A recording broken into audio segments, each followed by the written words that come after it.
Ladies and gentlemen, welcome to Unpopular View. Thank you all for clicking on our faces. New flag with all that. Okay, so I wrote down some notes. Let's do that. I don't want to sit through hard garbage. That's twice. That'll probably go over about as well as Colonel Division. Because there was no Jay White site. Okay, just straight up gangbanging. This story has been fit. You gotta pay attention. So Unpopular Review does not. What is she the CEO of, Chris? Jesus, golly. Let's start the show.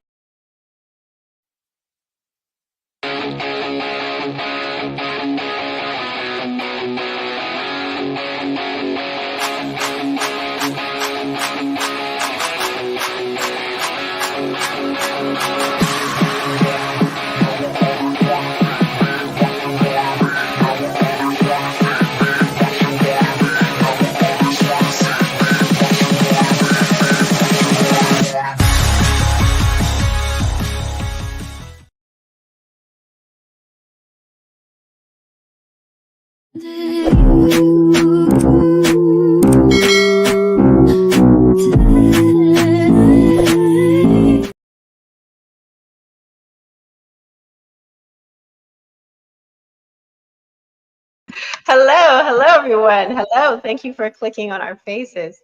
We're back. We're back. We seem to never stray too far from our CW home. This was, our humble beginnings with talking CW shows. No, it is, and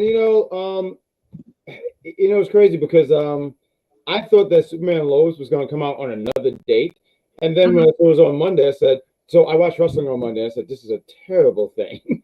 But I'm looking forward to talking about these two episodes. I don't actually have, real quick, if I can take the floor real quick here. First off, shout out to you, Silhouette. We see you in the chat. You was the first one here, so we want to give a shout out to you. You said that you're doing stuff in college and continue to do the amazing stuff that you are doing, sir. Thank you for joining us.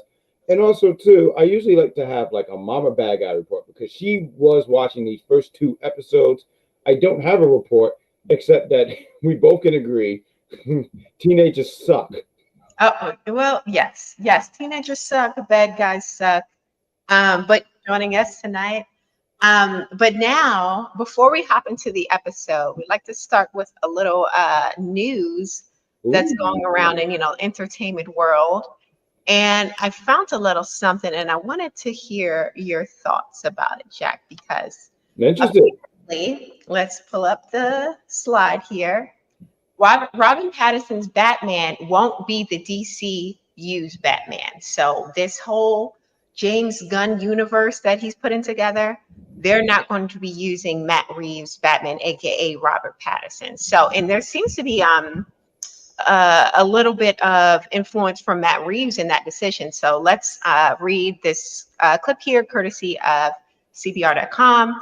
It says, besides this bit of news, Gunn shut down a rumor avowing that The Brave and the Bold would only be released after Matt Reeves' Batman trilogy had ended. Gunn also delved into why Reeves' The Batman universe wasn't made a part of the DCU, declaring that it's not an allowed thing. It's Matt's choice. And we respect that. The Brave and the Bold currently does not have a release date. So just a little quick aside, The Brave and the Bold is going to be James Gunn's kind of introduction into the DCEU for Batman. It's going to be allegedly an older Batman, and it's going to involve Damian as his Robin. So I think that's going to be. Oh, really? Wow. Okay. But with that being said, how are we skipping over all these Robins? We're going straight to Damian. I don't know how you guys feel. You know what it is? I think everyone's tired of Dick. Dick has been around for a long time, and they said, you know what? We've had Dick for too long. We need to get Dick out of here. What about Jason? My boy Jason. What's up with the Red Hood? We skipping over him? I mean, all seriousness, you should start off with Dick off rip. Jason, I feel like don't get enough acknowledgement, and I would love for that because I would love to actually see a live action Red Hood. I know that they had it on what was it called, Titans, right? They had was he Red Hood in there? I never saw the show. Was he Red Hood? Titans. Okay. And then you also have I'm sorry, I'm blanking on the third one, the third Robin. Tim Drake. Tim Drake. So yeah, I don't mind him going to Damian. Damian is a pretty dope Robin as well. The stuff about so I'm confused here, right? And it honestly don't take much for me to get confused. So you're telling me, hey, we have this Batman, but he's not part of the universe, but we have this Batman who's going to be, and I get that they want to have their DC universe. Mm-hmm. Cool, great. But why are we having two Batmans simultaneously? I don't mind it. I don't mind it. I feel like we've Okay. done it before, so we can do it again. But let's see. Let's get into these comments here. I figure Batman will be mid-30s in the DCU version, and maybe Wayne is conceived during his early training years around Bruce being around age 20 or something. Yeah, that seems to be the case. They did kind of hint at Batman coming into this universe as slightly older than Superman, and the actor who portrays Superman in the upcoming movie is around 31, so maybe mid-30s, late 30s, somewhere around there. I feel like We're getting a Robin movie called Dynamic Duo. Woo! Really? so we're getting Dick and Jason. So would this be animated or live action? Because I didn't hear anything about live action. Would this be in the animated realm? It's Yep. animated. He's saying, yeah. Got it. Oh, good job. Silhouette is like really on the post there. Good job. I think, you know what I think is fun about that? I know there's stuff in the comics, but I'm just not as into the, I'm not like you know how some people, they know comics very well. That's not me. But I don't know how often that you get Dick Grayson and Jason Todd together. And there's something interesting about that because they both have different philosophies in life, right? Mm-hmm. Both trained by Batman. Dick Grayson really follows the Batman code. Jason is like, nah, dude's got to be eliminated. And it makes me interested in seeing a live, I'm sorry, not live, animated version of this. Because once again, Jason Todd, and I feel like in later years, he's been getting a lot of highlight. I mean, there's this thing, I don't know if you ever saw it, but it was called like Batman Japan or something like that. And it was dope that they had like Dick Grayson, you had Jason Todd, and I want to say Damian Wayne, because I don't think they had Tim Drake's. And I think it was Batwoman. I forget. It's been a while since I watched it, but it's a fun watch, is my point. Nice. Well, speaking of Batman, tonight after our show, The Penguin episode 4 is coming out. So tomorrow evening, I'll be doing a live after show. So you join me there for that on this channel, Superior. But let's get into this show. Let's get into Superman and Lois. We're going through episode 1 and 2. And with that being said, we're just going to go over a couple of the highlights, not necessarily play-by-play, but things that were interesting that we both kind of saw. Earlier in the comments, Silhouette Animator mentioned the name drop of Brainiac, which was a great catch. That was really interesting, but we did get that. But to start off, we get into the season 4. We are still in the battle between Doomsday and our boy Clark. It's like the last season, it kind of ended with the battle just beginning. And we see what goes on in the fight in this episode. Now, Superman was getting it handed to him. I ain't gonna hold you. He was he was getting his butt beat left and right. There was a point where, of course, he did, kind of get charged up again by the sun. But unfortunately, it didn't seem to be enough to win the battle. And again, this is full spoilers, guys. So if you join the after show, be prepared to have after show spoilers because we're going into it because our boy Clark didn't make it out. He didn't make it home. Only the body. Doomsday dragged him back. What we say? I was going to say he definitely made it home. He just didn't make it alive. It didn't make it home alive. And it was so sad because our family, Lois and the boys, they were just so broken about it. And rightfully so. Yeah. And the way that Doomsday drugged back the body in the middle of town square, right? Everyone was all around. And it wasn't until our girl, Lana, coming to save the day, telling the sound folks, hey, let's give them their privacy. She's been close to Superman, been covering him all of these years. Let's give them their privacy. And I'm like, okay, well, that's not suspicious.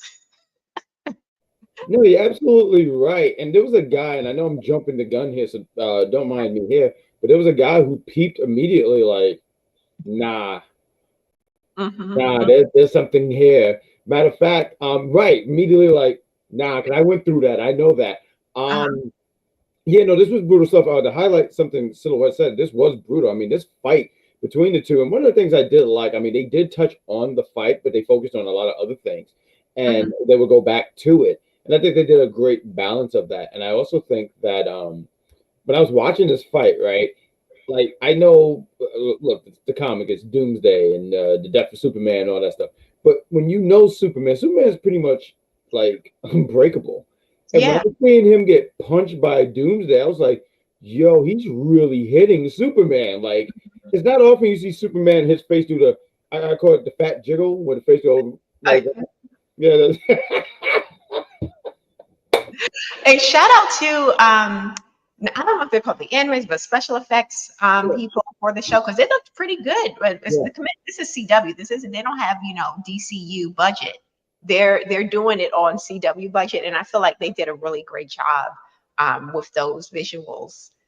Just as a point, I think I took a screenshot or I found it online. There was this one image that was like really clear and really beautiful. I said, "Oh wow, this is look at that. It looks good, right? It looks pretty I good." think they look pretty good. I mean, I think when you realize like CW, this not going to be like the DCU movie, like those kind of graphics, but you look at it from a TV perspective. I thought it was fine. Like, I'm not going to sit here and go like, oh, this is trash, bro. I'm just going to sit here and go like, okay, they don't have that same budget, but nonetheless, I thought it was cool. I thought it was great. And like that visual again, when you see them, I mean, and also too, you see the earth in the background. Yeah. I thought it was a really good touch. I thought it was a great visual. So yeah. Well, shout out to the chat. We got 16 of you guys here tonight so far. Thank you for being here. If you like the video, if you like the video, and join us in the chat and let us know what you thought about the show. Please. But to bring it back to our characters, we do see that following the death of Superman, our boys, Jonathan and that other boy. I feel so bad. We don't know. Is it John? No, it's Jordan. It's Jordan. Okay, Jordan. Jonathan and Jordan. Okay. Yeah, Jordan. here we go. This is the picture I want. Jordan. They're like trying to kind of figure out what they can do in order to help out their mom, right? Because if they're dealing with the death of their father, they're still feeling like, okay, well, what can we do? After they discover his body, or not discover, but after his body was thrown out into the street, Lois came up with the idea of bringing him back to, now the name is escaping me. It's gonna hit me. I know you're talking about the solitude of Fortress of Solitude. Fortress of Solitude. The solitude of Fortress. Yeah. And they were able to suspend Clark's existence in a way, kind of preserve him while his mom tries to figure out if there's any kind of Kryptonian, I guess, cure. Right, the technology, but they need his heart. I mean, and this is also too that makes it so brutal. Like, when they did the, and I mean to cut you off, apologies, but like when you talk about like the intro to bring us back into season 4, and Lex Luthor, he says the thing about bring me his heart. I didn't know he meant that literal because he really. And then the mother is going like, I can't do nothing unless I have his heart. And Lex Luthor, I gotta say, I mean, I know he's supposed to be trash, but I was really feeling this guy. Really? He's a great Lex Luthor. Like, I thought that he really stood on business. And and that's what I liked about him. Now, don't get me wrong, trash on what he's a trash human being. Got you. But as a villain, I thought he was really, and I was telling my mom this. I was sitting there talking with her about this. And I was like, yo, he kind of won me over. Season 3, he gets out of jail and he's walking from the jail to Smallville. That seemed like a pretty big walk, but he's like, "No, I'm going to get there." And I also thought the stuff about him, and he would have like, what was it, like not a hotel, but he had like a room right next to where Lois is working. I think that's some ballsy stuff. Like, yeah, he purchased that building with a shell company in order to like keep an eye on Lois, which is like, ew, like, bruh. And he has this whole vendetta against her. They did touch on it in the episode where he comes to her job, right? And he pretty much says, yeah, you made it personal with me when you allowed me to go to prison off of something that I didn't do. You brought my daughter into this. And he said, you brought in my daughter, I'm bringing in your sons. An eye for an eye. Everyone's getting it. So I was like, dang, these boys are curtains. I do like this Lex Luthor. I feel like he's very, rugged in a way that isn't often seen in Lex Luthor and other iterations. Right. but I do feel like it is missing certain elements of Lex Luthor that are familiar and are more canon to the character. Him being like this super genius, this wealthy, and of course he has money. They've spoke about this, They made it clear, yeah. but something about him doesn't give off Lex genius, Luthor. billionaire, corporate and, and charm. you're so right about that, actually, because there's certain elements, like I think about all the different Lex Luthors I've ever seen from animation and live action and stuff like that. So right, and I think they took liberties with this Lex Luthor and he made it his own, and I think that he's done a great job making it his own, even though it's not like a traditional Lex Luthor. Because first off, Lex Luthor don't have a beard. Like, let's put that out there. He don't have that. This guy gives what was that show? Art. It's something with the bikes. I just can't think of. Yeah, look at that. Like, look at him right here. Like, Lex Luthor never had. I mean, I know he had hair, but like that goatee, that beard, not at all. But I love that he made it his own. I love that this Lex Luthor is. I don't want to jump too far ahead, but like also not giving the hair. Okay, are we still talking about episode 1? Because I was gonna say in episode 2. Oh no, we can talk about them. We can combine. Okay, we combine. Okay, cool. So the spot where he does the thing with Jordan and Lex Luthor here look like middle-aged Johnny. I can see because he was looking a mess when I was like, what is going on with this look here? Oh, mama. I love it. I didn't even think that. Now I'm gonna do this and say middle-aged Johnny Bravo. Fantastic. But the spot in episode 2, and this is one of the things that really upset me about Jordan, because Lois kept saying, like, dude, leave him alone. We'll figure this out, but you gotta trust the process, right? And him going and trying to confront. Now, look, Jordan has all this power, and yes, he needs to change. He looked like the Phantom or something like that. This gear is not doing nothing for him. It's not helping him at all. But when he confronts him, and Lex Luthor looks at him, and he's like, yo, what? Like, if you're going to do it, do something. And I think there's a scene where Lex Luthor's walking, and then you see Jordan flying back, like slowly levitating back. I was like, yo, bro, like, you're doing too much. And he's like, yo, you're Superman's kid. And he put the pieces together, realizing that that's Superman's kid. Lois has something to do with this. I loved how he stood his ground, because he said, if you're going to kill me, kill me. He didn't do it.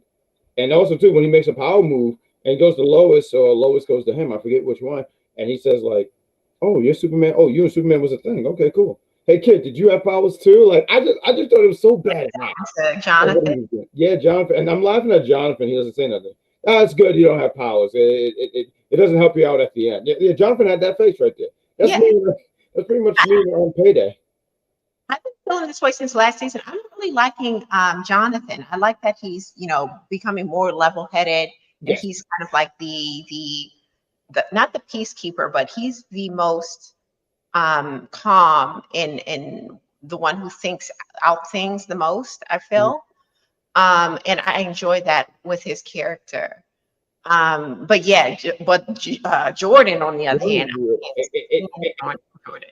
And one of the things I tried to give a pass, because I said, oh, he's a teenager. We were all teenagers, and I know that we all didn't make the best decisions in the world. But it's actually irritating as an adult when someone is trying to inform you, like, hey, don't, like Silhouette saying it right here. Jordan basically outed that he had powers in front of Lex. And that was the thing that was so annoying about it, where I'm like, yo, bro, like, you didn't have to do that. Like, they kept saying, don't do it. And they were telling him that since season 3. And he still kept doing it. And he didn't, like, that's why what's going on, Charmaine? That's why with Luthor, he was like, either do something or kiss me. Like, like, what are we doing here? And it was just annoying, honestly. It was very much annoying. Yeah, my thing with Jonathan, and we kind of see, with Jordan, and we see Lois mention it to, it was Rhonda.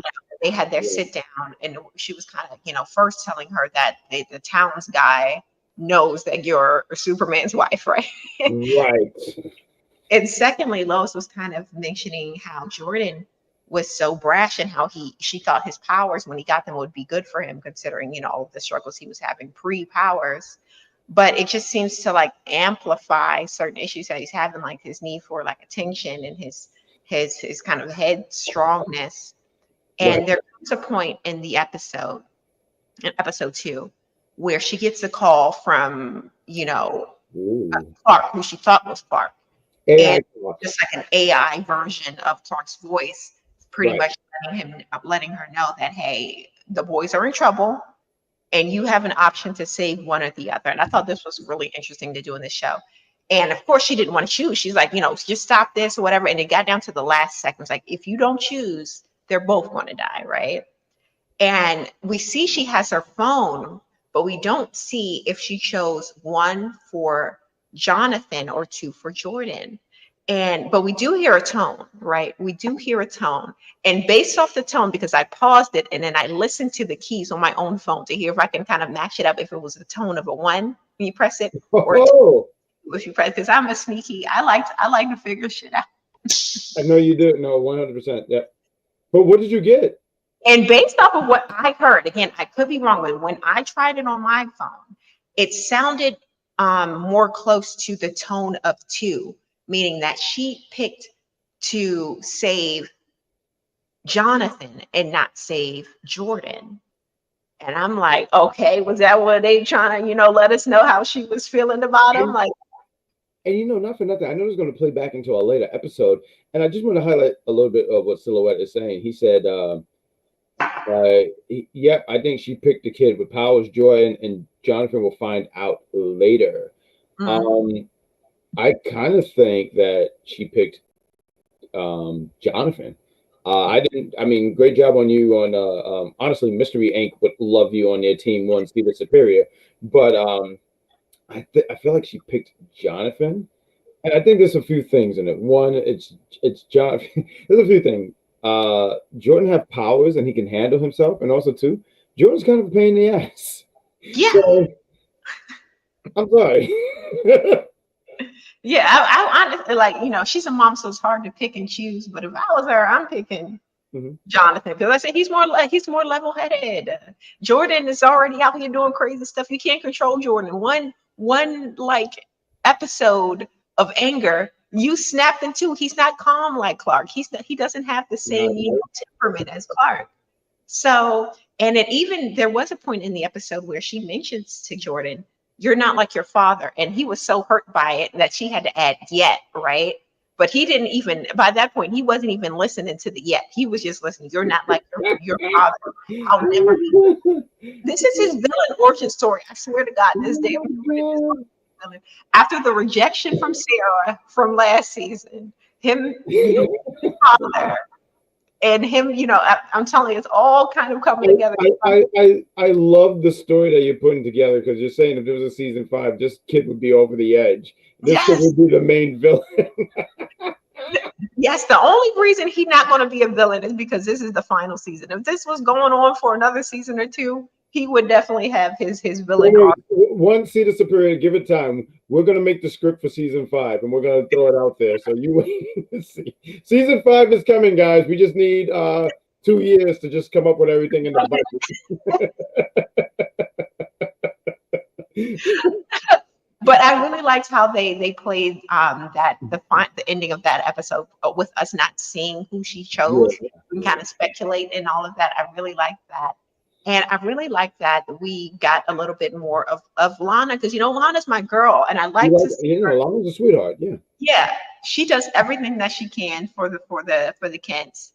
And when she was delivered the news via Sarah, another character who I do not like, that Clark is actually dead. They couldn't get his heart. Lex ended up stepping on the heart. And Lana broke out in tears. She said, "I've known Clark since he was a kid, that was her first love and all of that." So I felt really bad for Lana in that scene. Right, yeah. Go ahead. No, I'm sorry, because I was reading the thing. Go ahead. I'm sorry. Let's get into some of these comments here. We have, so what do you say here? Also, I don't think that was Clark's actual heart. I think Lex has some further use for it. You know what? It did look small, but I was thinking when we saw it, when Doomsday handed it over to Lex, it looked cute. It looked like a damn ribeye steak. I was like, what is this? Well, to be fair, I don't know how organs really work here. So walk with me here. maybe the heart shrunk after being not in his thing for so long. I honestly think when you said that, I remember having this conversation with one Mama Bad Guy, and at first I was like, nah, I don't think he did. But this Lex Luthor seemed like to me that he wouldn't give the opportunity. Like he wouldn't, I feel like he would do it just to, one, to prove a point, and also two, never to leave any doors or any opportunity open. I don't think that's the Lex Luthor. I don't see that with this Lex Luthor. I see this Lex Luthor as someone who's like, nah, you're not, like, no, you're never going to have an opportunity. I think that was his actual heart. But I also sit here and think that he stepped on his heart. Yeah, sure, that might affect a human, but we don't know how Kryptonians' hearts work. So I'm throwing that out there as a possibility because I thought about that. And yeah, I mean, I believe Superman will be back before the season is up. I think they did a great job on making you think that he was really dead because they had the hologram thing. Oh yeah, and I think that was a really good, like, yeah. So it made me sit here and believe completely, but I still sit here and think that he's definitely coming back. And yeah, no, I think Lex Luthor definitely stepped on his heart. And that's another thing too about that scene. Just to dig a little bit in that scene where, once again, you was mentioning Jonathan. He's level-headed. He's like, yo, bro, it's a trap. It is a trap. And he does it anyway. He's like, yo, bro, I gotta get Dad's heart. I have to get his heart. And he flies there and he said, Lex Luthor can't stop me. I'm like, yeah, bro. Didn't he like back you into a corner? What do you mean he can't stop you? Like, you're lying to yourself and you're embarrassing yourself. Yeah, it's the ignorance of youth. But yeah, like I said, I'm very much like Jordan. But just to touch on a couple points that we haven't yet hit, we did see Daddy Lane, excuse me. He kind of was buried on the ground, and he fell for the tricks of one certain hot girl grandma right there in the back corner. When he met her on that little dating site, she showed her true colors, ended up, burying him alive. And it wasn't until Lois and Jordan came through and were able to dig him out. And we also got a character by the name of Amanda this last 2 episodes. Here she is. She seems to be the right-hand woman of Lex. It seems to also be like some sort of romantic interest, possibly. I like her. I don't know about her. She seems to be has been running the company in his absence as he's been, in prison or whatever. And clearly she has some kind of affection towards him. And I'm wondering, is she like, is that, or that's not? No. They did mention something about Elizabeth, who was Lex's daughter. So in the show, how her mother has been poisoning her against him. So she can't be Elizabeth's mother. But clearly there's some kind of like romantic thing going on here. And also too, what else too is like, so I don't know what Lex's age is here, right? But Lex looks so much older than her, so it could not be that woman could not even be Elizabeth's mom. Yeah, no, I was saying I like it because I think she's just cute. But yeah, no, it's gonna be interesting to see how all this plays out and see what more, because Lex Luthor is just on this I want to ruin Lois' life tour. And just to touch back a little bit about what you were talking about earlier about the phone call thing, I'm interested on seeing when does that play out and how that's going to, because I feel like even in episode 2, Jordan was already, no, I'm sorry, not Jordan. Jonathan was annoyed with Jordan, like, and I feel like that's going to play into something. Like you see Jordan, once again, Jonathan level-headed, but he's also like, I told you, you can see how frustrated, and I feel like that's going to play later into the season. Well, we're going to see.